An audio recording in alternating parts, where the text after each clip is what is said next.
कहते हैं कि नहीं कहते? हरे हरे गंगे, 3 वरदान दिए गंगा ने, फिर जाके भागीरथ के पुरखा तारे। तो भगवान शंकर कह रहे हैं कि देवी, इसलिए तुम मेरे पुत्र की मां नहीं बन सकती, क्योंकि तुम्हारी बहन गंगा का तुम्हें श्राप है। पार्वती ने कहा तो बताओ फिर पुत्र कहां है, कैसे सब ये हुआ? भगवान शंकर बोले तो सुन लो देवी। क्या हुआ? एक तारकासुर नाम का दैत्य हुआ। कब? जब भगवान ने सती का त्याग कर दिया था शिव जी ने। और शिव जी बैठ गए कि अब शादी, उन सब ने सोची अब जी का हम ब्याह कर हैं। उसने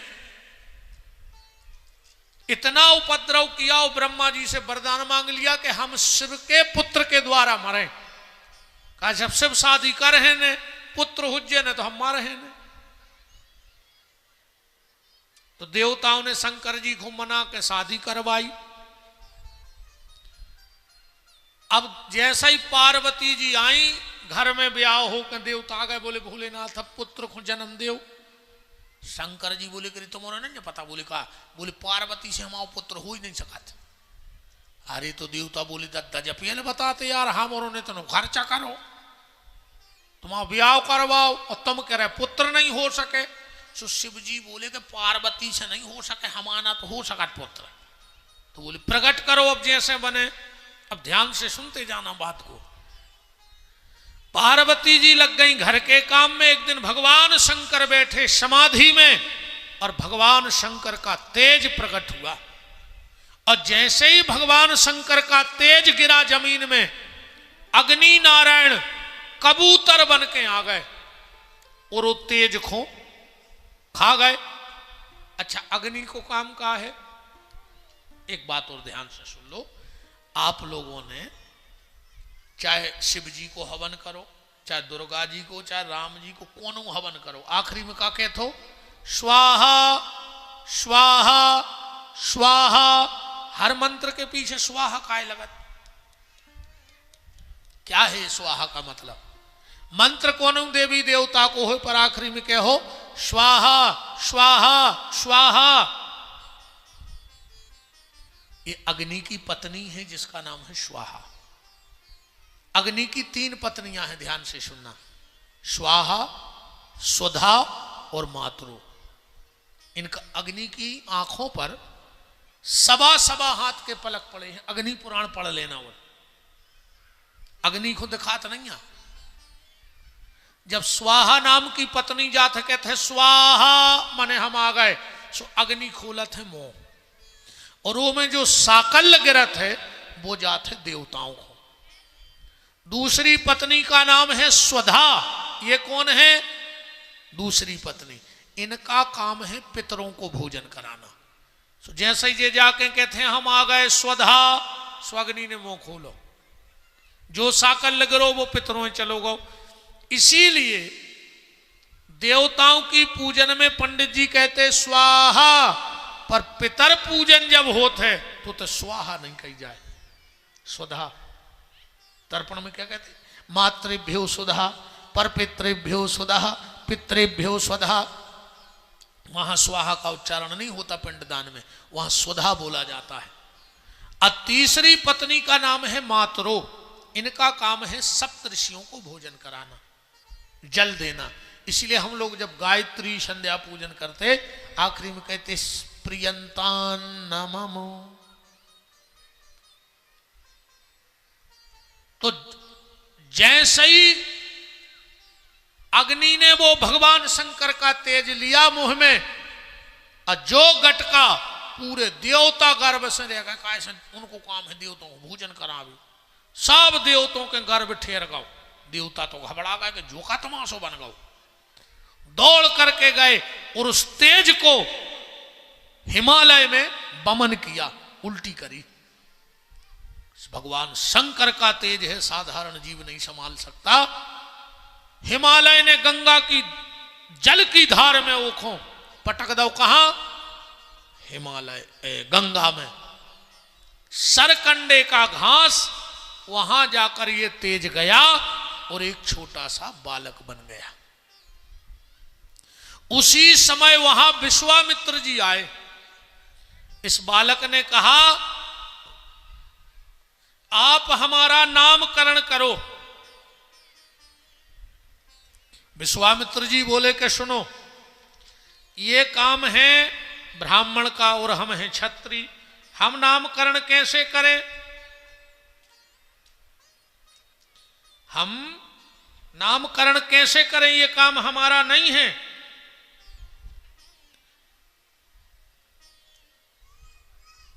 तो बोले फिर अब एक काम करो, तुम हमारा नाम रख दे, तुम क्षत्रिय से ब्राह्मण हो जाओ, जो हमारा आशीर्वाद है।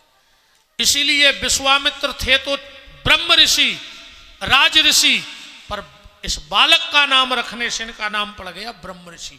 एक ही शरीर से जे रहते क्षत्रिय, पर ब्राह्मणों में सम्मिलित हो गए जे भजन के प्रभाव से। बोलो वृंदावन बिहारी लाल की। विश्वामित्र जी इनका नाम रख गए स्कंद। कार्तिकेय जी का पहला नाम क्या पड़ा? स्कंद। कंधे बहुत मजबूत थे, अच्छे लड्डू जैसे हट्टे कट्टे हते कार्तिकेय जी। नाम हो गया स्कंद। उसी समय सप्तऋषियों की 6 पत्नी, इनके यहां कोई संतान नहीं थी। तो ये गंगा में स्नान करने आती थी, इसलिए कि हमारे यहां पुत्र हो जाए। तो एक दिन तो ये 6 ही बोली कि अगर हमारा नहीं हो रहा हो तो हमें मिल जाए कहूं से पालवे। इनने सरकंडे के घास में देखा एक बड़ा प्यारा बालक लेटा है। 6 ही पहुंच गई भगवान शंकर को, बेटा कहां तक सुंदर ने हुई है। 6 ही लड़ बैठी, बोले इसको हम लेंगे, इसको हम। फिर 6 ही में सुलह हो गई कि अपन 6 ही मां पाल भी अकेला ने। बोले चलो जा भी सही है। अब ये पे झगड़ा होगा कि दूध पहले कौन पिलाएगा इस बच्चे को, पैपान कौन कराएगा। आप तो इनमें ज्यादा ही झगड़ा होगा। इस बालक ने कहा लड़ो मत, मैं 6 माताओं का पैपान एक साथ करूंगा। और इस बालक ने अपने 6 सिर बना लाए। कार्तिकेय जी के कितने सिर हैं? 6। शंकर जी के जो भी एक सिस्टम खतरनाक नहीं है। खुद के 5 मुंह, मोड़ा भाव 6 मुंह को, चीला भाव 10 मुंह को। रावण नहीं, खुद के 5 मोड़ा के 6 चीला बनाओ सु 10 मुंह को। इस बालक ने 6 माताओं का दूध एक साथ पिया। कृत्तिकाओं का, सप्तऋषियों की पत्नियों का नाम था कृत्तिका। कृत्तिकाओं का पैपान करने के कारण इस बालक का नाम पड़ गया कार्तिकेय। बोलो कार्तिकेय भगवान की। अब तो गंगा के पास रहता है। भगवान शंकर बोले ये बेटे के जन्म की कथा है। पार्वती आग बबूली हो गई। मेरे पति का तेज और अग्नि ने भक्षण कर लिया।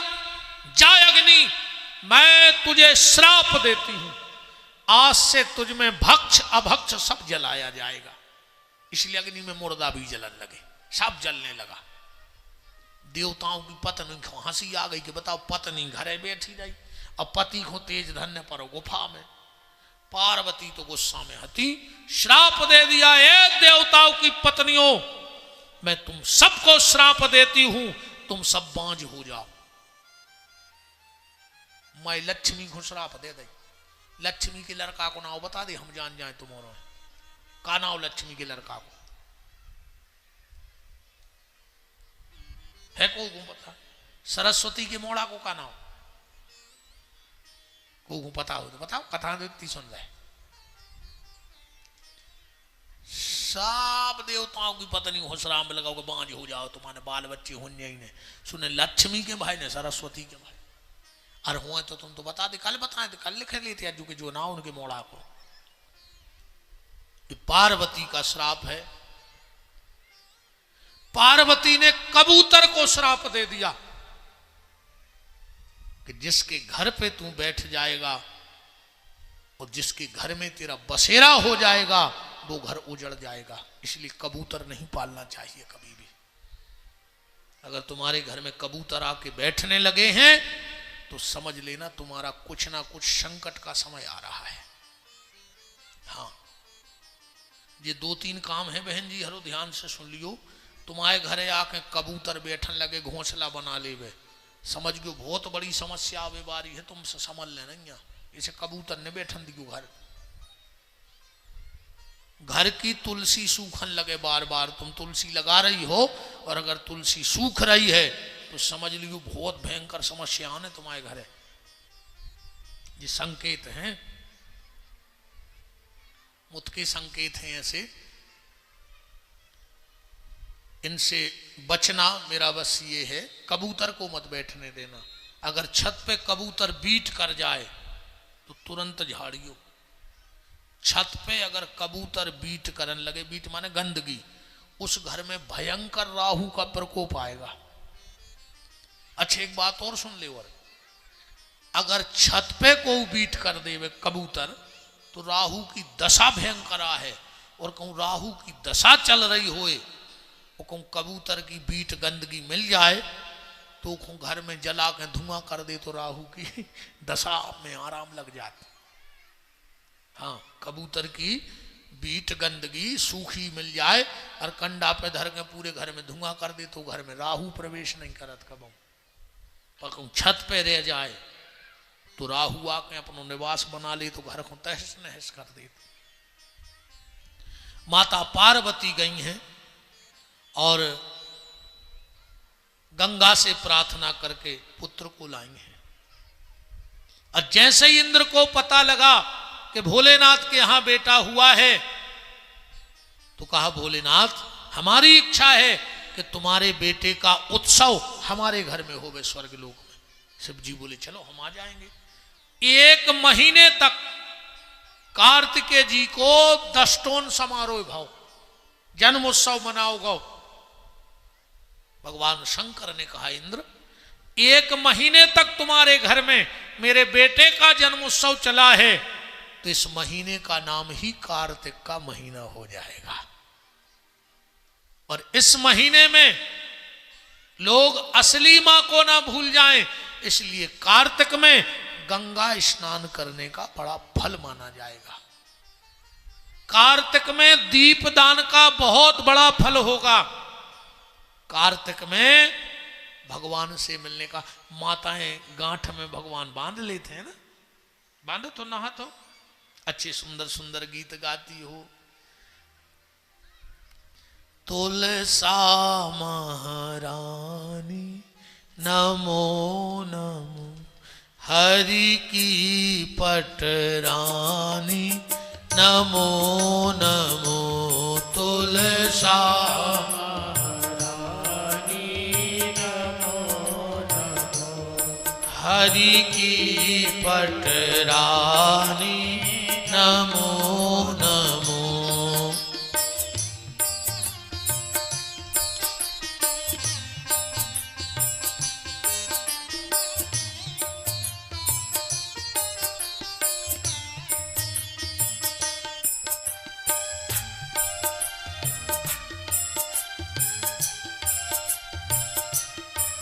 जिनकी हम दासी पेई न मिले, जिनकी हम दासी पेई न मिले, जिनकी हम दासी पेई न मिले, जिनकी हम दासी पेई न मिले, तुलसा महारानी नमो नमो, तुलसा महारानी नमो नमो, तुलसा महारानी नमो। ऐसे भगवान कार्तिकेय जी का जन्म हुआ तारकासुर को मारने के लिए। इसका एक आध्यात्मिक भाव सुन लो। तारकासुर का मतलब है तर्क, और जिस घर में तर्क आ जाता है वो घर बर्बाद हो जाता है। एक बार एक भगत जी आए, उनके बेटा बिटिया का विवाह हुआ था, बेटे का, बहू को लेके बोले महाराज जी हमारी बिटिया को कुछ, बहू को कुछ बातें बता दो। हमने कहा क्या बातें बताएं, बेटी है हमारी, तुम्हारी बहू है हमारी बेटी है। हमने कहा बेटा ससुराल जाना तो तर्क लेके मत जाना, क्योंकि जिनके घर में तर्क होता है उनके घर में नरक होता है। तो बोली गुरुजी फिर क्या लेके जाएं? हमने कहा बेटा तर्क लेके मत जाना, तुम समर्पण लेके जाना, क्योंकि जिस बहू के भीतर समर्पण होता है वो अपने ससुराल को स्वर्ग बना दिया करती है। इसलिए बेटियों से कहो कि तर्क लेके ससुराल ना जाएं, वो समर्पण लेके ससुराल जाएं। और अगर समर्पण होगा तो वो घर को स्वर्ग बना देंगी, और तर्क होगा तो नरक बना देंगी। तो तारकासुर है तर्क। अब तर्क को काटा कैसे जा सकता है? तर्क को 6 चीजों से काटा जा सकता है। इसलिए कार्तिकेय जी के कितने मुंह हैं? 6। ये क्या है? सबसे पहला मुंह है उसका नाम है सम। समता परिवार में होनी चाहिए। आज इसलिए भी परिवार बिगड़ रहे हैं कि देवरानी का बेटा स्कूल चला गया मोटरसाइकिल से और जेठानी का चला गया बस से, तो बस दोनों में युद्ध चालू हो गया। जेठानी कहती अच्छा उनके लड़का को गाड़ी छोड़ भेजे, हमारा लड़का बस में जे। ये भी तो तुम सोच सकती थी कि देवरानी का बेटा भी तो मेरा ही बेटा है, वो अलग थोड़ी है, अलग खून थोड़ी है, अलग परिवार का थोड़ी है। आज देवरानी का बेटा चला गया, कल जेठानी का जाएगा। अगर ऐसा समता का भाव आ गया तो परिवार का तर्क खत्म हो जाएगा। दूसरा है दम। दम का मतलब है अपनी इच्छाओं का दमन करना और परिवार की इच्छाओं का सम्मान करना। अगर परिवार के तर्क को मिटाना है तो पहले सम, दूसरा है दम, तीसरा है उपरति। उपरति का मतलब है गुण दूसरे के देखो और अवगुण बर हमेशा अपने देखो। हम लोग उल्टा करते हैं, गुण हमें अपने दिखते हैं और अवगुण बर हमेशा हमें दूसरों के दिखते हैं, और इसीलिए हमारा परिवार जल्दी टूट जाया करता है। बर हमेशा परिवार में कभी झगड़ा हो तो गलती सामने वाले की मत देखो, गलती अपनी देखो कि मैंने क्या गलती की है। उपरति, क्योंकि दुनिया में बुराई कहीं है ही नहीं। बुरा जो देखन में चला तो बुरा न मिलिया कोई, और दिल जो अपना खोजिया तो मुझसे बुरा न कोई। जब तुम स्वयं के गुण देखने लगोगे तो लोगों में तुम्हें अवगुण दिखने लगेंगे, और जिस दिन तुम स्वयं के अवगुण देखोगे उस दिन तुम्हें परिवार में गुण ही गुण नजर आने लगेंगे। उपरति। तितिक्षा। तितिक्षा का मतलब है सम्मान। सम्मान देना सीखो। देखो सीधी सीधी एक बात समझ लो, बड़ी से बड़ी पार्टी, बड़े से बड़ा परिवार, बड़े से बड़ी संस्था और बड़ी से बड़ी समाज कब टूट जाती है? जिस परिवार में, जिस पार्टी में, जिस संस्था में, जिस समाज में काम करने वाले कम और कान भरने वाले ज्यादा होते हैं, वो परिवार टूट जाया करते हैं। इसलिए कोशिश करो कि परिवार में काम करने वाले ज्यादा हो, कान भरने वाले ज्यादा ना हो। अब विशेष कर बहन जी हरो मंथराओं से बचियो।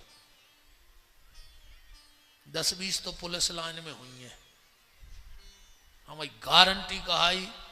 अगर इतने 500 परिवार रह रहे तो 5 मंथरा तो रहते हुई है। विपिन बिहारी को चैलेंज है, उनको एक ही काम, तन्ना के नंबर अब के गई, तन्ना कुन के, तन्ना कुन की उनसे, तन्ना कुन की उनसे। तुमने जान तो गई हुई हम कौन की कह रहे नहीं, नाव ने ले दियो ना हमारी गत करवा दियो। जी जान तो गई कि गुरुजी फलानी दीदी की कह रहा बेकार था दिन भर जो, हालांकि नाम नहीं लेने, पर बचियो बहन जी हर वैसी मंत्रा हर से।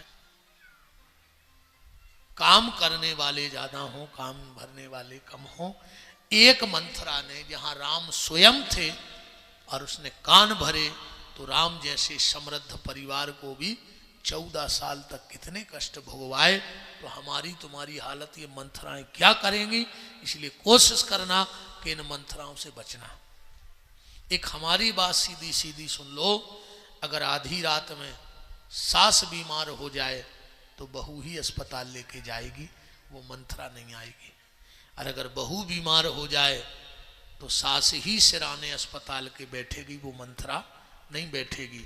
इसलिए आप दूसरों के चक्कर में अपने परिवार को बर्बाद मत करो। सुख में कोई खड़ा हो जाए, पर दुख में तुम्हारा परिवार ही, तुम भले ना बोले फिर भी वो तुम्हारे साथ खड़ा रहेगा। इसलिए कोशिश करो कि कान भरने वालों से बचना और तुम काम करने वाले बनना। इसके बाद है श्रद्धा। माता पिता में हमारी श्रद्धा हो, भगवान में हमारी श्रद्धा हो, गौ संत ब्राह्मणों में हमारी श्रद्धा हो, ये पांचवा। और फिर है समाधान। हर चीज का एक समाधान होता है, पर हम व्यवधान ज्यादा करते हैं, समाधान नहीं ढूंढते। इन 6 मुंह की एक बात मिला के अगर आपसे कह दूं, परिवार में लड़ लेना, झगड़ लेना, पिट जाना और पीट देना। पहली बार कोई पंडित जी मंच से कह रहे हैं कि पीट दियो, लड़ पारियो, 1-2 तुम खा लियो थपाड़ा, 1-2 दे दियो, रसीद कर दियो, कोई दिक्कत नहीं है। बस एक काम नहीं करना, लड़ लेना, झगड़ लेना, पिट जाना, पीट देना। बस परिवार में बोलचाल बंद मत करना, क्योंकि जिस परिवार में बोलचाल बंद हो जाते हैं उस परिवार के सुलह के सारे रास्ते बंद हो जाते हैं। जिन परिवारों में बोलचाल बंद हो गया वो कभी एक नहीं हो पाते, दरारें बढ़ती जाती हैं। लड़ भिड़ लाएंगे, कोई भैया भैया लड़ो, कोई दिक्कत नहीं है, सास बहू लड़ो। मान के चलो सब बहनें बाहर रह रही हैं, कभी जाती होंगी, झगड़ा हो जाए, वहां लड़के सास से आ जाया करो। अरे यहाँ आके सूटकेस रखो, क्वार्टर का ताला खोलो, एक गिलास ठंडा पानी पियो और तुरंत सास को फोन लगा दो, मम्मी अच्छे से पहुंच गए, भली लड़के आई। हाँ, मम्मी अच्छे से पहुंच गए, कोई दिक्कत नहीं, अगली बार आके फिर लड़ेंगे अपन। हाँ, पर बोलचाल बंद मत करना। कभी बहू लड़के चली जाए, कोई दिक्कत नहीं, तुम भी फोन लगा दो, अच्छे से पहुंच गई। बाकी तुम लड़ रही थी, हाँ उसको यू जब लड़ा रहे थे, पर अब सासें आए तो चिंता तो रहे कि तुम पहुंची कि नहीं पहुंची। कभी कभी अगर सास बहू इकट्ठी रहती हो, जितनी सासें बैठी हो, अगर तुम्हारी बहुएं तुम्हारे साथ हो तो मेरी माता हो, इस बच्चे की एक बात मान लेना, बस एक बात मान लेना इस बेटे की, अपनी बहू के साथ 24 घंटे में एक बार रोटी खाया करो। मेरी गारंटी है तुम्हारी बहू तुमसे कभी अलग नहीं हो सकती। उसको अपनी थाली में बिठा करके एक बार रोटी खिलाया करो। हाँ, उसमें तुम्हें मां दिखने लगेगी, क्योंकि मायके में बेटी को बाप की याद कब आती है और पापा की याद, मम्मी की याद कब आती है। जब ससुराल में उसे कोई डांटता है ना तो उसे पापा की याद आती है। क्यों? घर में जब मम्मी डांटती थी तो बेटी पापा के पास पहुंच जाती थी, देखो पापा मम्मी उठी और मुंह चलाने लगी, मम्मी की जाए आदत खराब है। पापा ने पता क्या करो, बगल में बैठा रहो, कंधा पे हाथ धरो, अरे यार तुम तो जानत हो कि वह पागल है, दिन भर काम करे, चिड़चिड़ी हो गई, भूत नहीं है बा, हमारी बिटिया होशियार है, अपन पागलों की बातों नहीं लगे। बिटिया की गुस्सा छू मंतर हो गई, पापा ने मम्मी को पागल बना दो, बिटिया खुश है ना। पर ससुराल में जब उसे कोई डांटता है तो फिर उसे पापा की याद आती है कि अगर पापा होते तो मैं पापा के बगल में बैठ जाती तो मेरे पापा मुझे समझा देते। और माँ की याद कब आती है? आज मेरा मन नहीं था तुम लोगों को रुलाने का, मेरी कभी शिव महापुराण की बेटी की विदाई सुन लेना तो घर में भी आंसू डालोगे। सुनना, कभी बेटी की विदाई डली है यूट्यूब पे, अकेले में रोगे। माँ की याद कब आती है बेटी को? जब पूरे घर को खाना खिला देती है, आखिरी में जो बच जाता है वो एक थाली में इकट्ठा करके वहीं किचन में एक कोने में बैठ के एक एक कोरा तोड़ती जाती है और अपनी माँ को याद करती है, अगर आज मेरी माँ होती तो घर में पहले 2 पूड़ी बना करके सबसे पहले मुझे खिलाती, इसके बाद पापा को और भैया को खिलाती। माँ का सबसे ज़्यादा प्रेम बेटी पे होता है, उसको खिलाने के लिए। हाँ, कुछ भी बनाएगी डांट के, पहले मेहमान आ रहे हो कितना काम, चलो पहले तुम 2 खा ले चुपचाप, जब तक हम बेल रहे, हम सब्जी बगा रहे, तुम अचार से खा ले 2। तो फिर वो बेटी रोटी खाती जाती है और उसकी आंख से आंसू टपकते हैं। तो मेरा निवेदन बस इतना है कि सास जब बहू, सास थाली के लिए थाली लगाए बहू कि मम्मी तुम खाना खा लो, एक बार उससे इतना कह देना कि चलो बर्तन बाद में धुलेंगे, अपन बाद में बर्तन मजवा हैं, आओ पहले हमारे संगे 2 रोटी खा लो, फिर अपन मिल बांट के झाड़ू लगा ले भी, पोछा कर ले भी, बर्तन मांज। इतनी कह देना, मैं आपसे वादा कर रहा हूं, मैं आपसे वादा कर रहा हूं, तुम कह भर देना, तुम कह भर देना कि अपन संगे बर्तन मांज हैं, झाड़ू लगे, पोछा, रोटी खा लो, मैं गारंटी देता हूं तुम्हारी बहू तुमसे कभी बर्तन नहीं मजवाएगी। वो कहेगी मम्मी अब हम तो कर रहे, तुम तो सो जाओ खा के, पर अपनी रोटी खिला के देखना, अपनी बहू को रोटी खिलाया करो, उसको मां की याद नहीं आएगी। मेरा निवेदन है आप सबसे हाथ जोड़ करके, कथा जई आए, तुम तो हमने पहले दिन कही थी रवे बताओ तुम्हें का सुनने हैं, तुम तो खड़े हो के बताओ कि जा कथा सुनाओ, हम अब ही सुना रहे, महाभारत में, गीता में, भागवत में, का सुनने बताओ, तुम प्रश्न करो हम उत्तर दे रहे, तुम्हें जहां से शंका हो पूछो हम बता रहे। क्या मतलब निकलेगा उससे? मतलब तो यह है कि तुम्हारा परिवार स्वर्ग बन जाए, बैकुंठ बन जाए, सास बहू के रिश्ते अच्छे हो जाएं, भाई भाई के रिश्ते अच्छे हो जाएं, पड़ोसी के रिश्ते अच्छे हो जाएं। यहां भी ध्यान रखना, तुम लोग सब क्वार्टरों में रह रहे हो, जो तुम्हारा पड़ोसी है वो तुम्हारा सबसे बड़ा प्रेमी है। अभी परिवार तो तुम्हारा किसी का 100 किलोमीटर, किसी का 200 किलोमीटर दूर है, आधी रात में अगर दिक्कत आएगी तो तुम्हारा पड़ोसी ही तुम्हें लेके भगेगा। इसलिए जिंदगी में अगर बाहर रहते हो घर छोड़ के तो कभी पड़ोसी से व्यवहार खराब मत करना। अक्सर करके आदमी पड़ोसी से व्यवहार खराब करके रखता है। हाँ, कहो बगल बारे से ऐसी चल रही हुए और 3 क्वार्टर छोड़ के वो सबसे खास हुए, कहूँ रात में ते तन्ना गैस फंस गई तो जोनो वो आ है जोनो मार जाओ, दौड़ है तो पड़ोसी, गाड़ी तो पड़ोसी निकाल के ले जाए अस्पताल तक। इसलिए अगर यहां रह रहे हो तो पड़ोसी से व्यवहार मधुर रखना, वो तुम्हारा परिवार है पड़ोसी, और हमारी झगड़ा ही पड़ोसी से। बोलो ईमानदारी, तुम्हारी सबसे बनत हुई है, मनो बगल बारे से बन रही हुई है, होते तो हम करे ऐसी तलवारें खिंचत हैं, वे कहता अच्छा तुम्हारी रेबे है नौकरी में, हमारे सोई हैं। अब बे उनको पता नहीं है बेचारों को, अब शाम को होते को निपटा के आए थाने को और घरे आके वही फिर निपटा।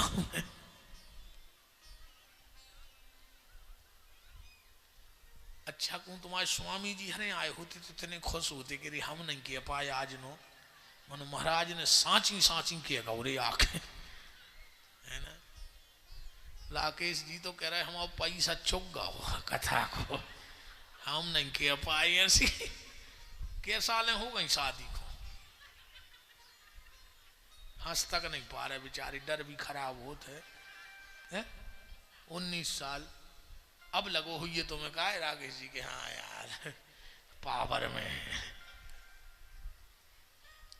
नहीं रहते। निवेदन बस इतना है, सम दम उपरति तितिक्षा और श्रद्धा, इन 6 चीजों को अपने परिवार का एक विशेष अंग बनाना। मैं गारंटी देता हूं तुम्हारा परिवार कभी बिखर नहीं पाएगा। और विशेषकर मेरी कथा का जो उद्देश्य है वो सिर्फ यही है कि बिखरे परिवार इकट्ठे हो जाए, भाई भाई में विरोध खत्म हो जाए, देवरानी जेठानी में विरोध खत्म हो जाए। इसलिए मेरा उद्देश्य यही है जीवन का कि मैं बिछड़ों को मिलाने का काम करूं। जो पहले हो चुका है वो तो हो चुका है, अब आगे कुछ गड़बड़ ना हो, ये उद्देश्य लेके जिंदगी जी रहा हूं। कार्तिकेय जी का जन्मोत्सव मनाया गया। अब आज हम गणेश जी की कथा सूक्ष्म में कह दे रहे, कल पूरे विस्तार से जन्म भर कर दें। कल की कथा जरूर सुनना, कल विश्राम है। कल मैं एक ऐसा उपाय बता के जाऊंगा व्यास गद्दी से, माताओं तुम कर लेना। ये ब्राह्मण बालक वचन दे के जा रहा है, अगर तुमने जो उपाय कर लिया, मैं वादा करके जा रहा हूं, कभी आपके सामने आपकी गोदी का लाल दुनिया छोड़ के नहीं जाएगा। तुम कभी अपने बच्चे की मौत नहीं देखोगे। मैं व्यास गद्दी से कह के 25 साल की तपस्या कह के जा रहा हूं। आप लोगों को हमारी बातों पे हमें ये पता नहीं दुनियादारी में कि नमक किस भाव आता है। हमने आज तक नमक नहीं खरीदा। हमसे पैसे डालते नहीं बनता, निकालते नहीं बनता। हम ज्यादा मोबाइल नहीं चला पाते, क्योंकि हम अपना पूरा जितना समय, लोगों को लगता भी है कि हम कमरे में क्या करते रहते, ज्यादा मिलते नहीं। वो क्या करते वो तो हम जाने कि वहां क्या करते रहते। हम ज्यादा समय अपना, और ऐसा नहीं हम घर भी जाते हैं, ये लोग हैं देखने वाले, घर में भी हमारा एक कमरा है, यहाँ से जाएंगे उसमें पैक हो जाएंगे। किसी से मिलना तो मिल लिया, नहीं हमें कोई मतलब नहीं क्या घर में हो रहा है क्या नहीं हो रहा है। जो कछु दक्षिणा मिली सो पंडिताइन हो दे दी, तुम जानो अब भाई खा ले सो, बर्बाद कर दे सो, बचा के धल ले सो। तुम्हारी राम जीला तुम जानो, हमारी राम जीला हमें पता है। हमने कल कहा था कि हम तो सिर्फ अपनी बिटिया को बहुत प्रेम करते हैं, तो उसकी शादी तक घर भी जा रहे, फिर तो हमें घर ही नहीं जाने। सीताराम कथा कर रहे न कर भगवान जाने। हम तो नर्मदा की परिक्रमा कर रहे हैं अच्छी, जिंदगी भर भी आटो मांगत रहे, खात रहे, निगत रहे, आटो मांगत रहे, खात रहे, निगत रहे। निगत निगत को घाट पे नर्मदा जी के जीवन को अंत हो जाए, हमारा बेड़ा पार हो जाए। बोलो जगदम्बे मैया की जय, नर्मदा मैया की।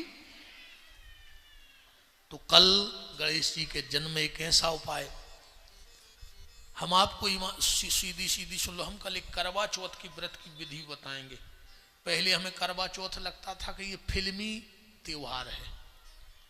हमें लगता था कि माताओं ने फिल्म देख देख के जो चलना में हो घर बारे को देखने लगी। पर जब मैंने शास्त्रों को बड़ा देखा, अध्ययन किया, तो लगा कि भारत में करवा चौथ से बड़ा कोई व्रत बना ही नहीं जो इसका मजाक उड़ाए, वो हमसे शास्त्रार्थ करे। हम बताएंगे कि करवा चौथ क्या है। तो हम कल करवा चौथ पे पूरा काय चलना में देखो जात, देखत ना चलना में का मतलब है। चलना में बे सीखे सीखे ले आत, सीखे काय को ले आत, का करो चाहिए पता है सीखों का। तुम्हारे सीखे आखिरी में क्या तो सेल पे डारे आत न नर्मदा जी मिश्रा याद हुई है ना। का करो जा सीखों को, काय को ले आत जो सीखे। हमें तो जो लगा थे करवा चौथ को इसको सीखे ले आऊ थे कि साल भर घर वारी को सीख कर हैं कि सुख से न बैठन दे। नहीं, ये तो हंसी की बात है, कल हम बताएंगे क्यों मटका आता है डबला, क्यों चल्ला में देखो जात काय सीखों को मतलब है। जो जो मैं बता के जाऊं वो करना, फिर देखना तुमने बहुत करवा चौथ करे हुई हैं। दो की तो गारंटी है, एक तुम्हारी राखी सुरक्षित रहेगी, राखी मतलब भैया, और दूसरा तुम्हारा बेटा, और तीसरा तुम्हारा पति। पर 3 काम करना है तुम्हें उस दिन। अभी तो तुम लोग खाली उपास ही रही, पति की पूजा करी, पांव पर एक रोटी खाई, फ्री हो गए। कल विशेष आप लोग सुनना, मैं पूरे शिव महापुराण का सार आपको दे के जाऊंगा। तो गणेश जी की कथा ऐसी याद है, एक दिन पार्वती जी बैठी थी और आदमी तो कहते हैं कि पार्वती के मेल से गणेश जी भाई, यही सुनी ना तुम्हारों ने, है ना, मेल से भाई ना। तो कब से ने नहाओ तो पार्वती ने कितो मेल लगो तो के बाल बच्चों बन गो, है ना। मेल से नहीं भाई, ला की जगह रा कर दे, एल की जगह यार कर दे। तो मेल में अगर ला की जगह रा कर दो तो का हो जे मेर। और मेर काय खो कही जात है, उपटन खो। माताएं जो उपटन लगाती ना शरीर में, पार्वती जी के उपटन से गणेश जी भाई मेर से, आदमी के मेल से। पार्वती जी ने एक पुतला बनाया, वो उठ के खड़ा हो गया। इसका पहला नाम पड़ा विनायक। गणेश जी का पहला नाम क्या पड़ा? विनायक। शंकर जी को पता लगा, बड़ा उत्सव हुआ। अब हम भी अब विस्तार तो कर रहेगा गणेश जी के जन्म का। कटा सिर कहाँ चला गया, हाथी का सिर क्यों जोड़ना पड़ा, और फिर वो कटा हुआ सिर गया कहाँ, इन सब पे तो अब कल की चर्चा होगी। कल नंदी का जन्म, रिद्धि सिद्धि का जन्म, और गणेश जी का जन्म, और गणेश जी का रिद्धि सिद्धि के साथ विवाह, और फिर उनके यहाँ शुभ लाभ का होना। जो 6 दिन कथा ना सुन पाए हों वो कल की कथा सुन लेना, क्योंकि कल पूरा परिवार इकट्ठा होगा और भगवान भोलेनाथ, रिद्धि सिद्धि गणेश जी सब तुम्हारे साथ कल शाम को विदा होकर तुम्हारे घर परिवार में बैठे। कल कथा का विश्राम है। ऐसा नियम है कि कथा बाँचने वाले को कुछ दक्षिणा देनी चाहिए आखिरी दिन। ऐसा न कर क्यों ना आऊ ने कि अब महाराज को कछु देने, हमें पैसा नहीं चाहिए। आप एक एक बेलपत्र कहीं से भी व्यवस्था करके लाना। बैसाख का महीना है और सिर्फ हमारी विदाई यही होगी कि एक बेलपत्र शिव महापुराण पे चढ़ा के, क्योंकि 1 लाख बेलपत्री चढ़ाने का फल होता है। 1 लाख बेलपत्र का फल शिव महापुराण में विदाई में देने पे होता है।